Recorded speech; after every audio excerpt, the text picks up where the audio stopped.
Hello and welcome to Let's Talk SEO, and today I'm going to take a look at the Google Helpful Content Update that has finished rolling out.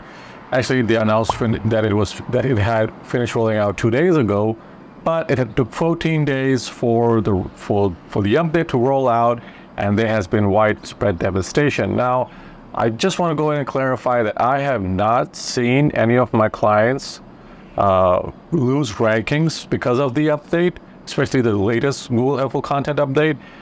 In fact, many of my clients have seen an upshoot in their rankings, and so many of my clients went from being on the bottom of page 1 to now on the top of page 1. One of my clients is now number 1. Their keyword jumped from the 20th spot down to the first spot. And it was one of those keywords that we were working very hard to rank, but for some reason we were not able to rank. But now after the Helpful Content Update, it's now on the number 1 spot. And so this brings me down to what my thoughts are. Now, this is not a road to recovery video. I will publish a road to recovery video once I have more data. I have some data on the update, but don't have a lot of data on the update. So I'll publish a road to recovery video when I have enough data, and I can give you an explanation of how you could go about recovering from the update. Now, depending on how large your website is, it's not going to be easy. It's not going to be short. It's not going to be something that you can do overnight, but it's something that you'd have to do step by step. But I digress. Let's go into what this update has been all about. And if you want to take steps to start recovering, what you should do as we speak. And so this is what this video is about. Now, if you watched my previous video, you probably already know that Google has been working on quite a few things, including they've been telling website owners that if you're renting out space on your website to third-party content, like AKA parasites or news sites that usually do that, then you are going to be penalized. Then Google clarified that no, that penalization is not going to happen with this update. But as we were saying, there are some people who are complaining about this, and it's not entirely because Google is penalizing them. It's also because of the quality of the content, of the third-party content on the website isn't as good as it should be. Now, one of my websites were penalized, and it's a personal website I've been running for a few years. And with each test website, I have a few variables that's associated with the website, so I know if it goes down or if it goes up. I have a good idea as to what variables may be at play when that's going on, and so that helps me figure out what I could do for other websites that have gone down with the update, and but I'll probably come up with a strategy based on my observations. Now, the first thing is Google said they have an improved classifier. Now, what does that mean? What does a classifier mean? I think this is a big announcement by Google, especially because this classifier classifies content as being helpful or not helpful. At least that is at the most basic level. But the other thing the classifier is also doing, in my opinion, it is looking at the generality of content. And so if your content is extremely general in terms of it's just, what is a car or how does a car work, and the kind of generalized content, you're not going to rank as well without having a great deal of authority. The other thing is also the helpfulness of the content, which is tied in with the generality of your content. So if you're just going to ChatGPT and typing in a prompt and getting content and copying and pasting it with a few slight edits, it's not going to work.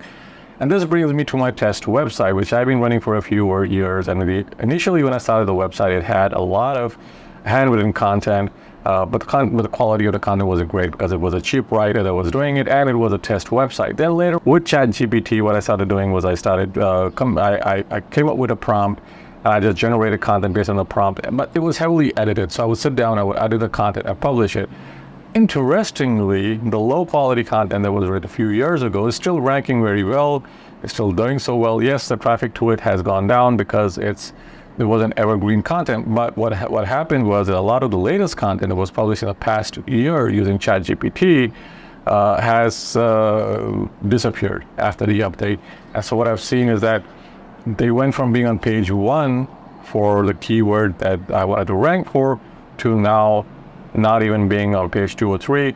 The reason for that is, I think, is my assumption that Google doesn't want us to use this kind of content. Now, I also will stress that the content that was ranking well and that used ChatGPT was in some ways generalized content, because I was using a prompt based on some research, and I was just publishing that content after some editing. So it was like an hour of work for each article.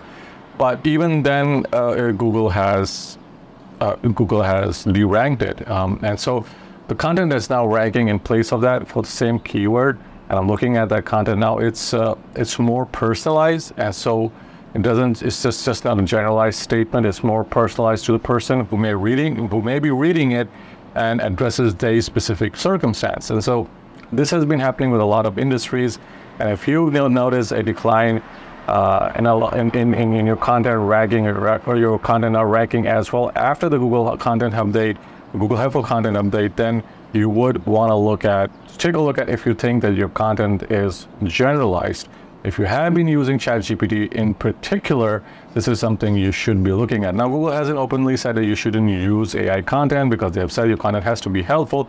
But usually when you generate content using ChatGPT or an AI content generator, the content is generalized because it's pulling information from its training database, which is an amalgamation of a lot of other data sources. So your content is going to look like everybody else's content. It's just going to be reworded differently. And that's very easy now for Google to catch, because even though Google cannot arguably detect AI content, it can now identify content that's very generalized, or it's not very well personalized, or it's not specialized, or it's not written by someone who is an expert in the industry which Google is trying to promote.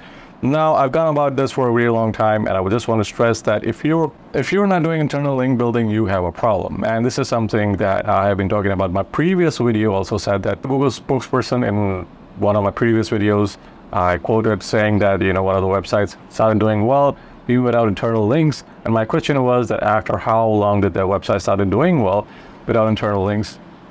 So one of your strengths of your website should be your internal linking, even more so than your external links, because Google is now, according to Google itself and according to a lot of Googlers, is declining the value of external links that come to your website. They still matter, but they just don't matter as much as they used to, and so you shouldn't be putting a lot of stock in those. Yes, getting external links do matter, but only external links once you know what your once you have a strong internal linking strategy, and also you have a strong content strategy. It's only then at that point should you put in external links to your website. So internal linking is the number two thing that Google, I think Google is also looking at. The third thing is the relationship between your pieces of content. If you're just publishing, pieces of content without a plan, and you're just putting in like maybe news pieces, or today's news or tomorrow's news or yesterday's news, it's not going to matter as much to Google just because you're posting and you have a very high posting frequency. Even though that does matter a little bit, but not as much as having a relevancy, as how relevant your content is to each other. So if you normally write about cars, and it's just car news, then make sure that you're connecting car news as in accessory news, or the latest car news as in the latest models, or electric cars. You categorize them, link them together so that Google understands how each type of content is related to each other. If you're not doing that correctly, you're not categorizing your content, you're not planning your content ahead of time, you're not going to see any kind of boost. And so a lot of my websites are doing very well because I often start with a topical map, and the topical map is a connection of all the content that I want to write and I want to publish for my website or for my client's website, because doing that helps me plan content, write content, send it to my writers, and also connect content to each other in a very logical fashion. And so Google can see that all the content on my website is very, very logically connected to each other, which helps it rank. And this even goes for e-commerce sites, which were in the past, and that's something that Google was very heavy-handed with in terms of content, but now Google is apparently very heavy-handed with in terms of content. So you don't have, if you run an e-commerce store, you don't have a lot of content on your website, you don't have a lot of content on your content that's related to the stuff that you were selling, and you're not Amazon, then you're obviously not going to rank as well as you used to, even if you were doing very well and your e-commerce store is highly reputed, as it has been around for a really long time.